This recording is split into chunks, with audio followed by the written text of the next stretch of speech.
Now, we touched on this a little earlier, but Sky News Australia, this network, it is the country's most followed news outlet on social media, has actually removed itself from TikTok over national security issues. We are the first media outlet in the country to exit the platform due to these security risks. Former Defence Intelligence Analyst Paul Monk, I'm sure, has something to say on it, and I'm delighted to say he joins me now. Paul, welcome to the show. First off, what do you think about the Sky News decision to remove itself from TikTok? And do you think other organisations in the media space are maybe susceptible to China infiltration through this? In answer to your first question, I think it's a very respectable and adroit move on the part of Sky News. But the reality is that the Chinese Communist Party systematically utilises both state-owned enterprises and now private sector enterprises in the pursuit of its national security ambitions. That most definitely includes TikTok. I was invited some years ago by two different Chinese women of my acquaintance to take an account on WeChat so that we could communicate while they were in China, and I declined. And when they ingenuously said, why? I said, because I do not trust the Chinese Communist Party as far as I could spit it. And this definitely applies to TikTok. So I have no hesitation in endorsing the Sky News decision, and I believe that other media outlets would be well advised to do the same. We're now in a serious era with Xi Jinping's China, and we must become strategic about it. We cannot afford to continue to dither and palm it away as if it's all a bit of hysteria within Australia. It simply isn't. Yeah, it's a huge challenge, and I'm sure the decisions by Sky News and the government, of course, to remove it from their devices will filter through the community. It will inflame the Chinese. Is there any link to the fact that the Prime Minister, Anthony Albanese, has been invited to attend NATO's upcoming summit in Lithuania? Obviously, NATO want to strengthen ties with its Asia-Pacific partners, but is it directly related to China's growing alignment with Russia and what it means for our community down here? Without any doubt. I mean, what's become apparent in the Xi Jinping era is, first of all, that China has got global ambitions now.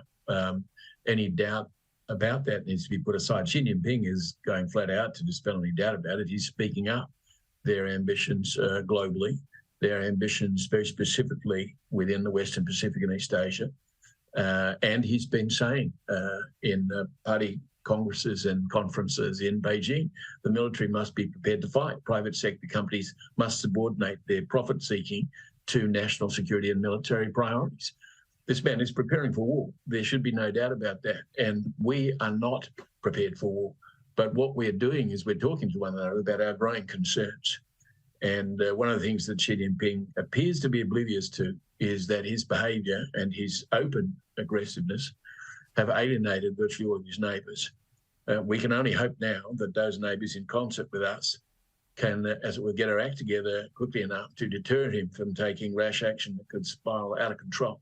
The link with NATO is, of course, we know that Putin has gone to war in Ukraine, and we know that Xi Jinping has said that he backs Putin. In fact, backs him pretty much all the way. So those two malign and autocratic powers are in league. One of them is already at war with a democracy that wishes to be part of the EU and NATO in Ukraine. And the other is, as you pointed out in your introductory remarks, conducting large-scale military exercises just in the past few days, directly threatening Taiwan, which is another democracy that seeks Western recognition and protection. This is the climate in which we now live.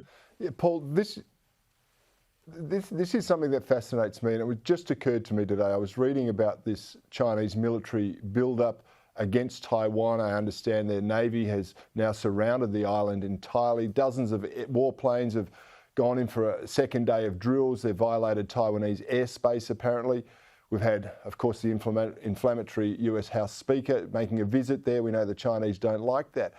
I just get this sense that a war footing is on hand, and it could happen at any time.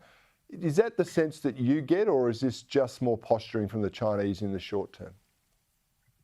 I think there is a distinct danger, and we ought to take account of what happened in the matter of Ukraine, because the CIA was aware months beforehand from very good sources inside Russia, not only that Russia intended to go to war, but how precisely its columns would enter Ukraine. And it warned its NATO allies without disclosing its sources, lest there be a leak. And the French and the Germans were saying, oh, you know, surely not. Surely he's posturing. It's bluff. They were wrong.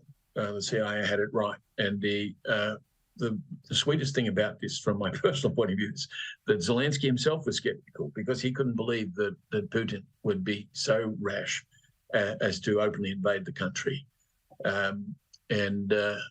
I spoke on Sky News a few days before Putin did invade, and without knowing Zelensky's judgment in the matter, I made the same judgment. I said in as many words to show remarks, and Putin's a thug, but he's not stupid. Well, I'm happy to admit that I was in error. Putin launched Russia into a war that's been extraordinarily costly for his country, that has discredited him around the world, except in Xi's China, and that remains unresolved as of now. We therefore have to take seriously the possibility that Xi means exactly what he's saying, that they will take time. They'll take it in their own time, and they'll take it whatever it costs.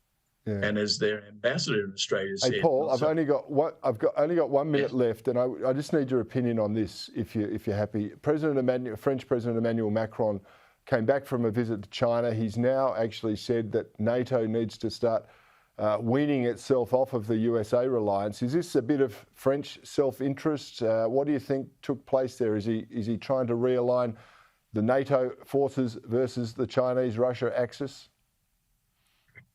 I haven't caught up with his remarks, and I'm astonished that he would be saying that the Western European powers need to wean themselves away from the American alliance. Certainly, he would have been encouraged to think that in Beijing, I'm in no doubt. But I can't see how it makes any strategic sense.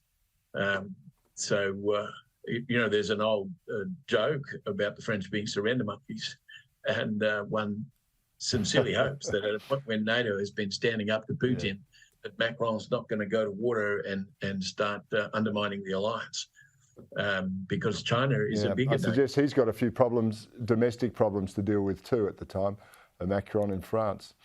Paul, I'm terribly sorry, but I'm out of time. Thanks very much for being on the show, and I look forward to talking with you again very soon.